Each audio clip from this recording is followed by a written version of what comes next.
Innal hamdalillah nahmaduhu wa nasta'inuhu wa nastaghfiruh wa na'udzu billahi min syururi anfusina min sayyiati a'malina.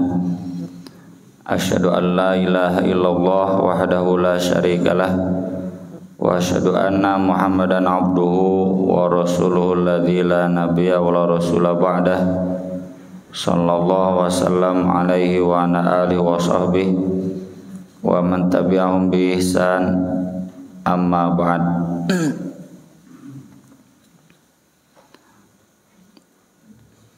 Imam Bukhari dalam kitab Sahihnya membahas satu tema al-miqah minallahi ta'ala. Al-miqah itu artinya cinta dari Allah Ta'ala, yang saya terjemahkan bebas, cinta yang turun dari langit.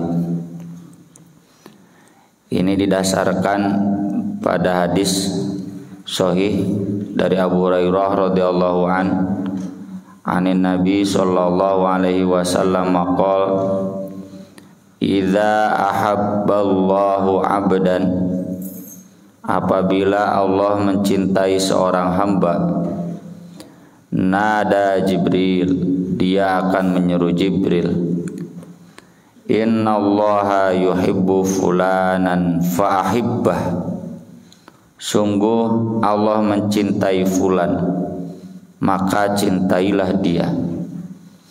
Kalau misalkan Bapak Ahmad, Allah mencintai Ahmad, maka cintailah Ahmad.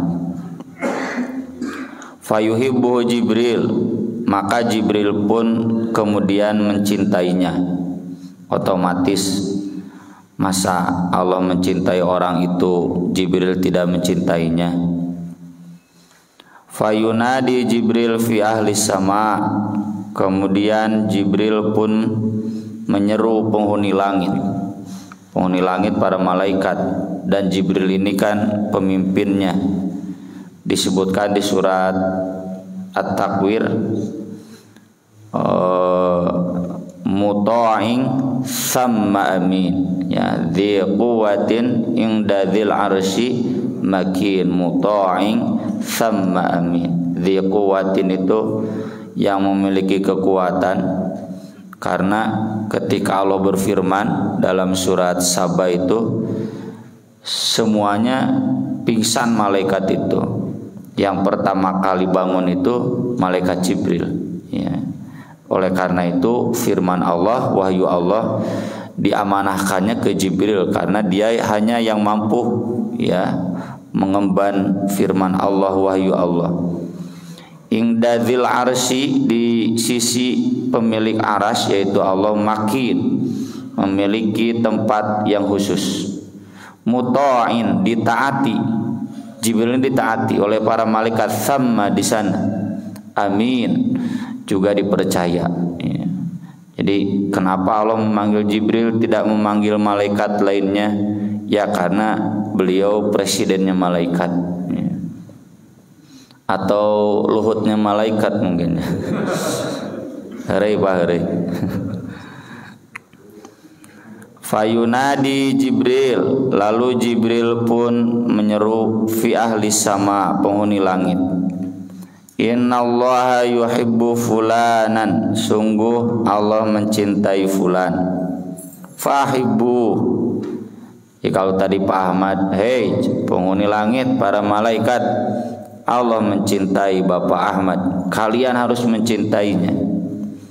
Fayuhibbu ahlus sama, maka penghuni langit pun mencintainya.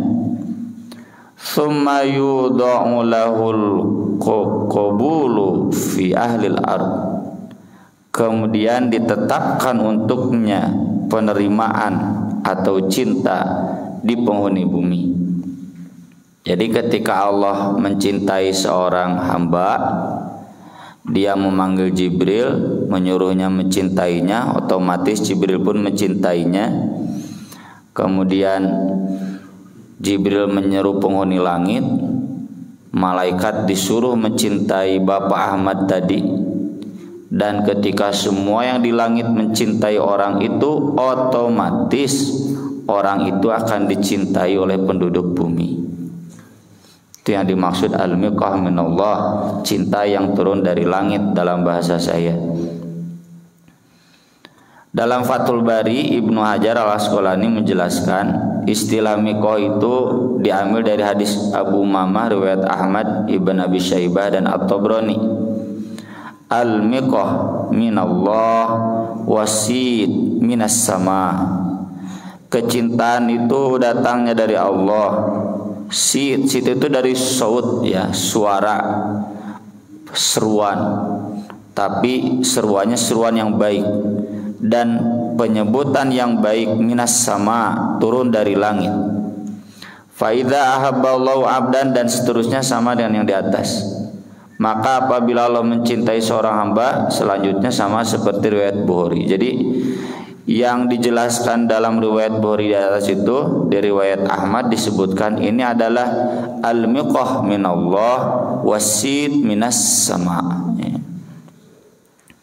Kemudian dalam riwayat Al-Bazzar dari Abu Hurairah radhiyallahu an, Nabi SAW bersabda, "Ma min 'abdin illa walahu sid fis sama."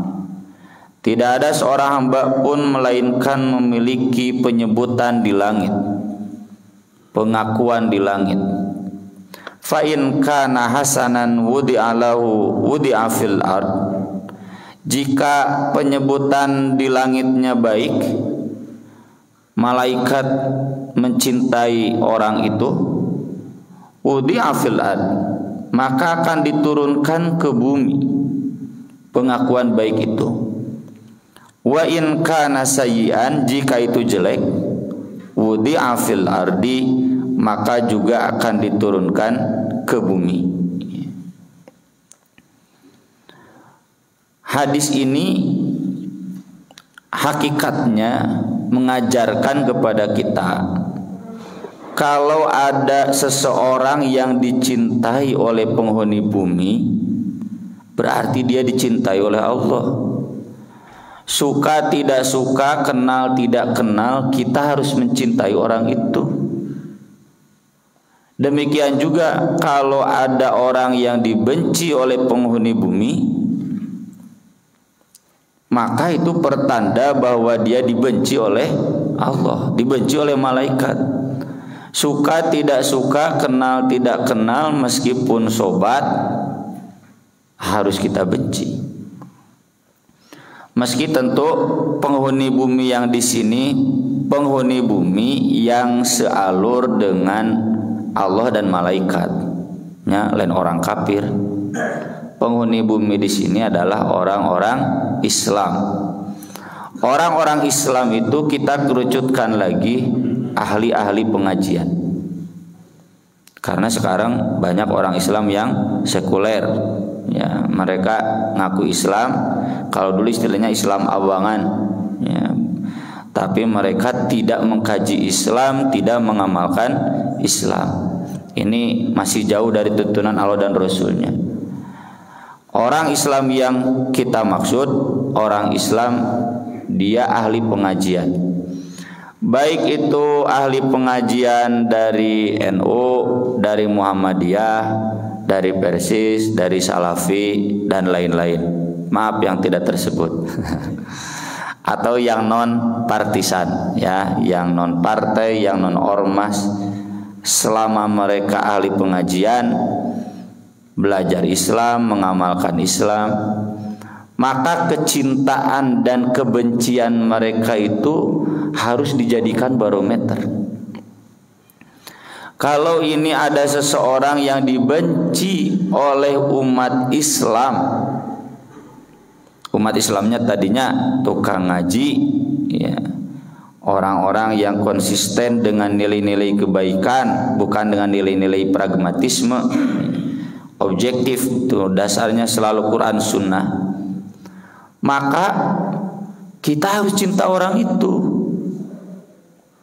Ustaz, cenah standarnya apa sekarang? Ya kalau sekarang mudah standarnya, lihat aja subscribernya, viewernya, ya. Ada ustadz di YouTube, banyak yang nontonnya, banyak yang nge-like-nya. Yang nge-like-nya damal mungkin ustadz di like ku artisnya, ku fans artis, nggak mungkin. Itu berarti dia dicintai oleh umat. Meskipun saya tidak kenal ustadz itu, meskipun madhabnya beda dengan saya, tidak ada alasan bagi saya untuk tidak mencintai ustadz itu. Bahkan dalam beberapa persoalan fikih mungkin beda. Beda fikih mah zaman dulu juga beda. Imam Syafi'i guru ka Imam Malik dan Muhammad Asy-Syaibani. Muhammad Asy-Syaibani itu murid pertama Abu Hanifah. Jadi Imam Syafi'i itu guru ka mazhab Hanafi jeung mazhab Maliki. Jadi mazhab Syafi'i. Ya. Imam Syafi'i punya murid yang paling cerdas, Ahmad bin Hanbal. Ketika meninggalkan Irak pindah ke Mesir itu Ahmad bin Hanbal bikin mazhab lagi, mazhab Hanbali itu. Jadi guru jeung murid beda teh tong sirik. Biasa we gitu. Karena memang ada beberapa ijtihad yang enggak bisa dipaksakan, ya, saling menghormati. Dan ijtihad itu dalam koridor yang dibenarkan syariat, ya. Ini hakikatnya memberikan penjelasan kepada kita tentang apa yang sering disebutkan dalam hadis, kita wajib mencintai saudara kita sebagaimana kita mencintai diri sendiri. Siapa saudara kita itu? Saudara se-Islam. Siapa yang kita cintai itu mereka yang dicintai oleh Allah. Meski Bapak misalkan kurang sreg dengan ijtihad FPI, suka tidak suka, HRS itu sampai disebut IB, kamari anu demo ge aya ibu-ibu IB HRS. Mak-mak menunjukkan ada cinta, ya. Dan siapapun yang membenci bahkan sampai memenjarakannya, ini hati-hati. Ya, jangan sampai membenci orang yang faktanya dicintai oleh umat. Ya. Meskipun saya nggak kenal Gus Baha, ya, panggih teu pernah, satu madhab tidak, ya. Ustadz cenah ngabandungan di YouTube Gus Baha, ngeunah atuh da ilmu mah sarua kitu-kitu keneh. Cuma cenah ada yang beda dikit-dikitnya nya tuh mau sarua kabeh. Bapak dengan saya juga nggak mungkin sama semua. Dalam hal tertentu ada beda ijtihad. Misalkan kata saya pilih nomor ieu capres, cek Bapak capres eta, ya kan masing-masing punya ijtihad. Nggak bisa dipaksakan. Atau sederhananya guru saya merokok, saya haram merokok, itu bisa dipaksakan. Apakah gara-gara itu kemudian pas saya saling menghargai, we? Nah itu meski kita tidak kenal orang itu, tidak pernah mendapatkan kebaikan dari itu, maka kita harus mencintai orang tersebut. Disinilah nyatanya bodohnya orang yang hasud.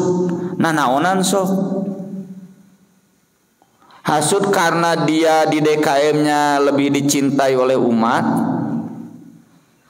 karena dia di tetangganya lebih dihargai oleh tetangganya.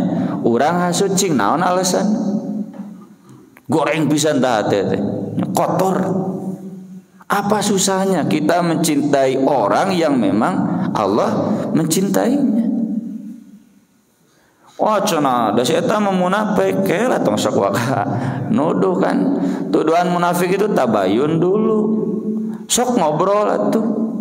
Ngobrol tabayun, kemudian mana buktinya, dialog, diskusi. Wah cenah jalma munafik sampai dihasutnya. Padahal kata Nabi SAW di hadis yang lain kan, la tudhiris syamatah ala akhika fayabtaliyaka wa yarhamhullah. Kamu jangan pernah memperlihatkan kebencian kepada saudaramu. Yang dimaksud saudara yang gak layak dibenci. Ainu layak dibenci tadi gayanya hadisna. benci saja orang memang Allah benci. Nanti Allah merahmati dia dan menyengsarakan kamu. Tuh, jadi sana rugi. Ya. Ada tipu mana? Makanya kata Imam Al-Ghazali, kita harus betul-betul kuat dalam zikir, la mani'a lima a'tait wa la mu'tiya lima mana't wa la yanfa'u dzal jad minkal jad. Kita harus yakin semua yang terjadi di dunia ini bagian dari takdir Allah. Kenapa dia jabatannya lebih tinggi dari saya? Itu bagian dari takdir Allah, nya iman tarimakeun. Yang kedua, harus sadar tadi, kalau kita membenci seseorang yang tidak layak dibenci, yang celakanya kita. Itu mah tetap saja hidupnya lurus, bahagia, orang jadi ripuh. Dan itu kadang nggak tahu di pikangewak orang banyak. Dia punya mobil baru, nah orang menyeri hatena. Dan yang punya mobil baru biasa, gitu.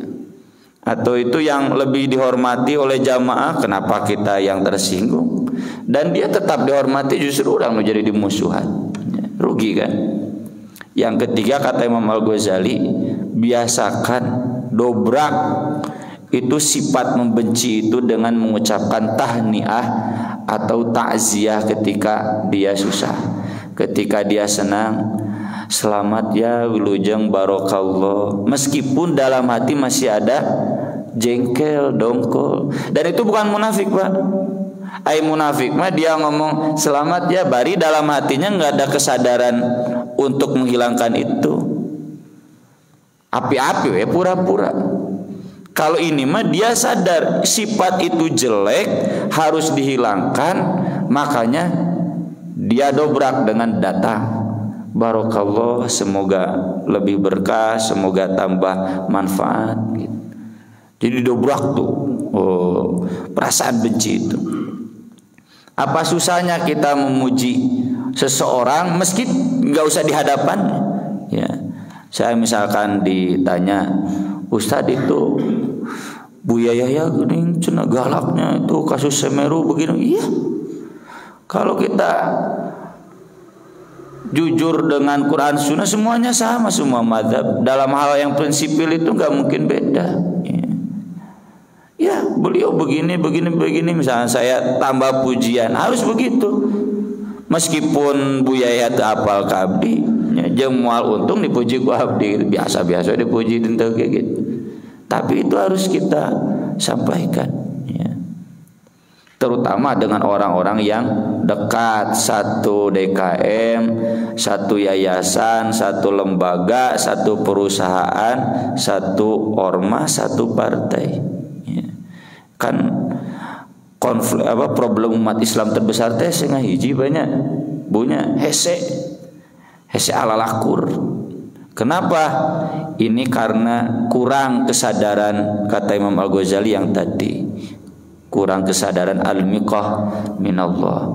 Jadi kalau ada orang dicintai itu keresahan Allah, udah kita ikut saja. Dan nanti kata Nabi, iman akan terasa manis ketika kita bisa mencintai orang yang memang layak dicintai, ketika kita bisa membenci orang yang memang layak dibenci. Dalam riwayat lain kan, afdalul a'mal al-hubbu fillah wal bughdu fillah. Amal yang terbaik itu cinta karena Allah, benci karena Allah. Bagaimana cinta dan benci karena Allah teh? Nah, ini standarnya. Saya kutip penjelasan dari Yahya bin Mu'adz yang dikutip oleh Ibnu Hajar dalam Fathul Bari. Haqiqatul hubbi fillah an la yazida bil birri wa la yanqusu bil jafa. Hakikat cinta karena Allah itu tidak bertambah karena kebaikan dan tidak berkurang karena ketiadaan perhatian.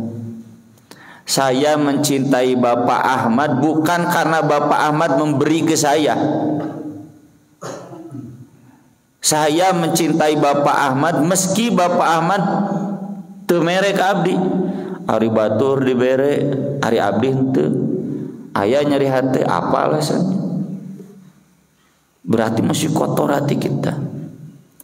Kalau udah jelas Bapak Ahmad itu di masjid teh soleh, rajin ibadah, dermawan, ngan meneran orang teka bagi atau dengan namanya juga manusia. Aya we nu kaliwat mah. Toko nyeri hati, tuh nanya nauge duka sabaraha bulan. Pak Ahmad nanya jam dode gitunya. Mana coba Ahmad naon si eta gitu.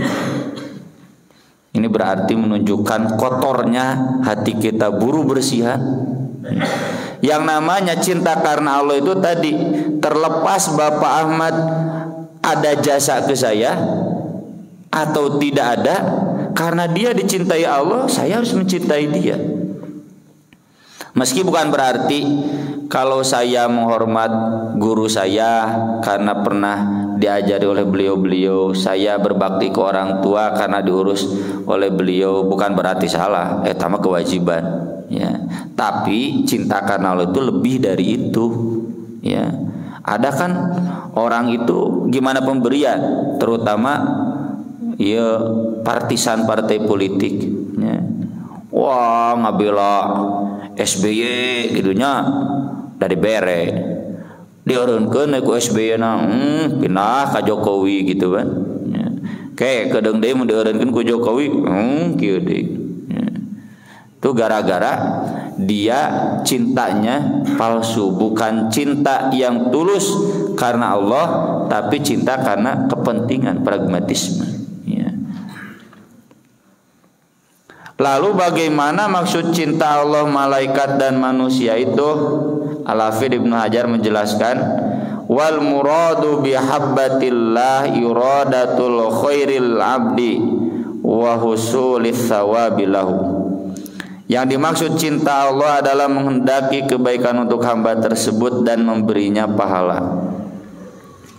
Wa bimahabbatil malaikah, cinta malaikat adalah istighfaruhum lahu wa iradatuhum khairad daraini lahu. Istighfar mereka untuknya dan permohonan untuk kebaikan di dua negeri untuknya. Siapa yang tidak untung dengan ini? Coba orang yang begini ku urang dipikir nyewa, atuh moal barokah ka urangna, tidak akan ikut mendapatkan doa malaikat, cinta Allah. Tak udah hampangkeun hati teh, bersihkeun. Kalau memang ada jelas orang dicintai oleh umat, kita ikut mencintainya.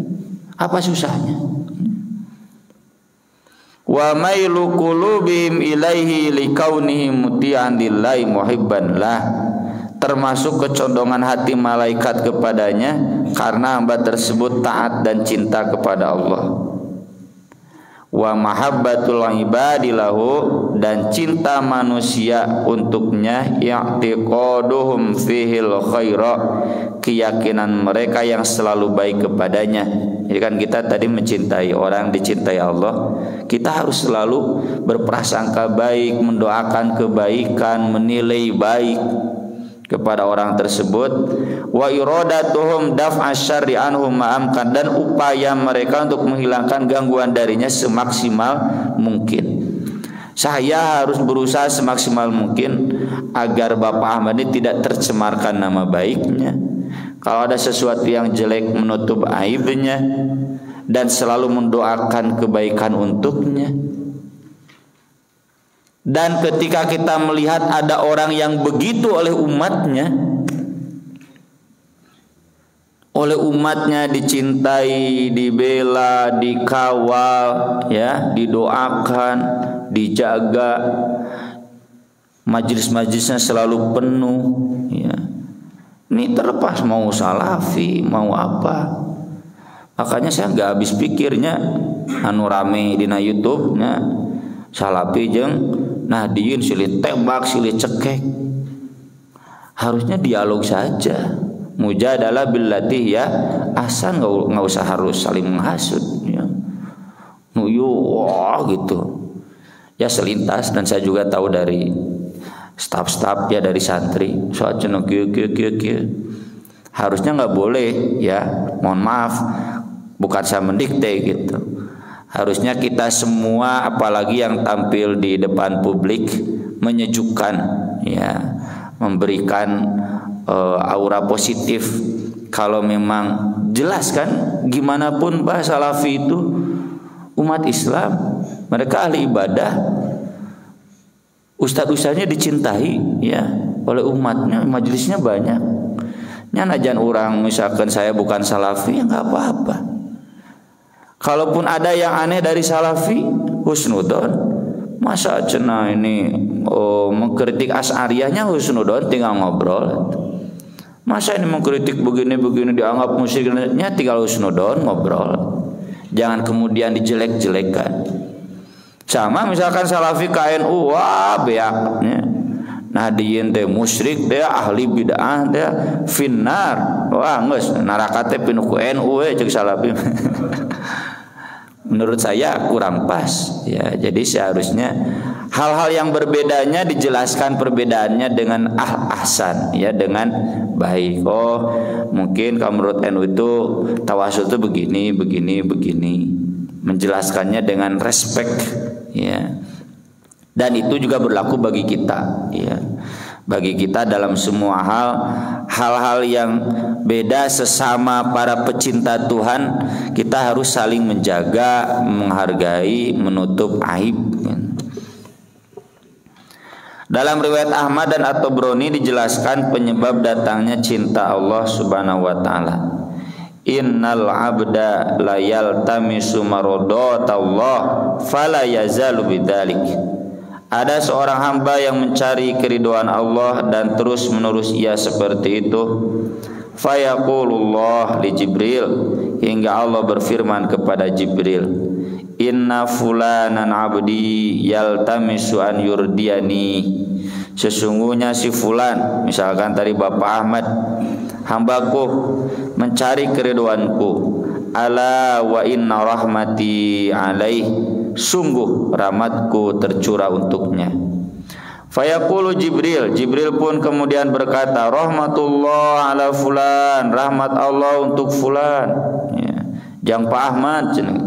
Wa yaquluha hamalatul ars, kemudian para pemikul aras pun mengatakannya. Kan ada malaikat, wa yahmilu arsya rabbika fawqahum yauma idzin tsamaniyah, 8 malaikat pemikul aras ya. Nah ini malaikatnya mengatakannya. Wa yaquluha man haulahum, demikian juga malaikat yang ada di sekeliling mereka. Jadi ada malaikat pemikul aras, ada yang dekatnya. Alladzina yahmilunal arsya wa man haulahum ya, ada di surat Ghafir ayat 5. Kemudian wa yaquluha hatta yaqula ahlus samawati sab, hingga semua penghuni langit yang 7 pun mengatakannya. Tsumma tahbitu lahu ilal ardi, kemudian turun ke bumi. Jadi hadis ini menjelaskan, Bapak Ibu sekalian, cinta Allah itu tidak datang tiba-tiba. Cinta Allah itu datang karena orang tersebut serius mengejar cinta Allah, mengejar keridhaan Allah. Bagaimana caranya agar meraih keridhaan Allah, cinta Allah? Dalam surat Maryam Allah menjelaskan, Nabi kemudian membacakan ayat, innalladzina amanu wa amilus shalihat sayaj'alu lahumur rahmanu wudda, orang yang beriman dan beramal soleh. Kemudian Al-Hafidz Ibnu Hajar juga mengaitkannya hadis Tsauban, penyebab cinta Allah tentang wali Allah. Ini saya nggak tulis panjang hadisnya, tanggung lagi jadi salaman setengah ya, tapi sudah bapak-bapak tahulah ya, kata Nabi, wa ma taqarraba 'abdi ahabba ilayya mimma aftaradtu alaihi wa la yazalu yataqarrabu bi bin nawafil hatta uhibbah. Seorang hamba itu taqarrub kepada Allah tidak ada lagi yang dicintai lalu kecuali dengan amal-amal yang wajib. Lalu kalau dia menambahkan dengan amal-amal yang sunat, maka aku akan mencintai dia. Kata para ulama, kenapa cinta jatuhnya di amal yang sunat? Karena amal yang wajib motifnya ada takut. bukan cinta. Tapi kalau amal sunat mah asli motifnya cinta. Kan teu diamalkeun gimana naon? Kecuali kecintaan. Nah, jadi kuncinya sejauh mana kita mengamalkan amal-amal sunat. Yang kita tahu itu sunat, yang tahu kita sunnah, amalkan untuk meraih cinta Allah Subhanahu wa taala. Demikian juga orang yang dimurkai Allah, kenapa Allah murka kepada dia? Saya tulis intinya saja, tidak ditulis Arabnya karena panjang. Karena dia dalam kesehariannya mengamalkan amal-amal yang dimurkai oleh Allah, otomatis Allah murka kepada dia, malaikat semua di langit murka, dan umat Islam pun pasti akan murka. Di sini menunjukkan keabsahan ijma umat. Kalau umat ijma sepakat ini orang dicintai, ini orang dibenci, maka hati-hati ya, kita jangan berbeda dari mayoritas umat Islam, malah membenci yang dicintai dan mencintai yang dibenci. Sekian yang bisa saya sampaikan pada pagi hari ini, mudah-mudahan bermanfaat. Mangga pilih ayan badai naroskeun. Maaf Pak Cik. Terima kasih Ustaz, bermanfaat sekali. Ini memang kita apabila kita memiliki seseorang itu teknisnya bagaimana Ustaz, apakah kita menjaga jalan, aspek edukasinya adalah menjaga kebaikan. Itu satu. Yang kedua, kadang-kadang kita memiliki sebagian kaum muslim itu karena dikerjakan oleh non-muslim misalnya. Contohnya zombie misalnya. Zombie itu anak sekarang itu menganggap itu adalah akhirnya jelek, karena zombie itu kan justru memiliki Islam misalnya. Salah satu kira-kira. Bagaimana kita membenci orang yang dibenci oleh Allah? Amal benci itu intinya di hati ya. Jadi hati kita membenci orang tersebut karena orang itu durhaka misalnya. Yang kedua, tidak pernah mendukung, membantu, ngarojong ya perbuatan-perbuatan durhakanya, apalagi sampai membenarkan. Yang ketiga, ya ini yang paling maksimal, amar ma'ruf nahi munkar ya. Tapi tetap harus dijaga akhlak adil ya. Di Al-Qur'an kan la yanhakumullahu 'anil ladzina lam yuqatilukum fid din wa lam yukhrijukum min diyarikum an tabarruhum wa tuqsitu ilaihim. Selama orang kafir, orang munafik itu berbuat baik ke kita, maka kita pun harus membalas kebaikannya, meski dalam hati ada kebencian karena kemunafikannya, kebencian karena kedurhakaannya, itu saja. Dan kita tidak mendukung kedurhakaannya itu. Bahkan kalau kita kuat, imannya kuat, kita ingin amar ma'ruf nahi munkar dalam hal kedurhakaannya itu. Cuma selama dia orang durhaka itu baik ke kita, kita pun harus baik ke dia. Gitu Pak ya. Jadi ini bukan munafik ini. Ini ajaran Quran. Wa tuqsitu ilaihim, dan berbuat adil. Tahu ini tetangga koruptor ya, udah ditangkap oleh KPK ya, baru lulus dari Sukamiskin misalkan ya. Wah, kita membencinya berlebihan, berbuat kasar, memalingkan muka, padahal dia nggak ada sikap jelek ke kita, itu nggak boleh, haram ya. Meskipun jadi kita bencinya, benci di korupsinya saja. Kalau dia misalkan rentenir, tukang nyekekkan rakyat, tapi dia sehari-hari baik ke kita. Ada ya, saya juga pernah ngobrol ke istri saya, sok haragok cite mun ngaliwat ka dieu teh. Kenapa? Ya beliau itu dimusuhi ku sa RW ya. Tapi kalau ketemu saya rengkuh. Pak Ustaz cenah ka dieu lah, calik heula, ieu cenah ngaleut lah. Ya saya pun baik, kan Nabi juga begitu kan. Ada yang bertamu ke Nabi, orang munafik. Kata Nabi ke Aisyah di kamar, tuh orang jahat, bisa akhul musyairah. Tapi dia bertamu ke Nabi sopan, Nabi pun baik. Alana lahul qaul, Nabi santun kepada dia. Lalu sampai pulang kata Aisyah, Nabi tadi katanya orang jahat, kok Nabi sopan ke dia? Kata Nabi, Allah membenci orang yang kotor lidah. Ya, jadi meskipun orang jahat, kalau dia baik ke kita, kita harus adil, balas kebaikannya. Masa Pak Ustadz senang aling ganeng lah mana macam batu balik kan kurang etis, kurang adab. Jadi kita harus membenci dalam hal-hal kedurhakaannya, dalam hal-hal kemunafikannya, kefasikannya. Tapi selama dia berbuat baik ke kita, kita pun harus berbuat baik ke dia. Kalau bapak kuat, kan gitu ya di hadisnya, iman yang kuat itu siap amar ma'ruf nahi munkar. Anu memang berat. Abdi kanu tadi teh berat dek ngomongan teh. Karena memang ya orangnya unik ya. Begitu mungkin Pak Haji. Kemudian yang kedua, saya kurang tahu Pak Haji, mohon maaf tentang zombie ya. Tapi ini mungkin jadi PR buat kita ya untuk menelusuri. Jangan sampai kita terbawa stigmatisasi negatif ya dari orang-orang kafir. Mangga yang lain kalau masih ada. Cukup?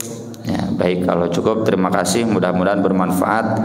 Aqulu qouli hadza wa astaghfirullah li wa lakum subhanakallahumma bihamdik asyhadu an la ilaha illa anta astaghfiruka wa atubu ilaik. Wassalatu wassalamu ala Rasulillah. Wassalamu alaikum warahmatullahi wabarakatuh.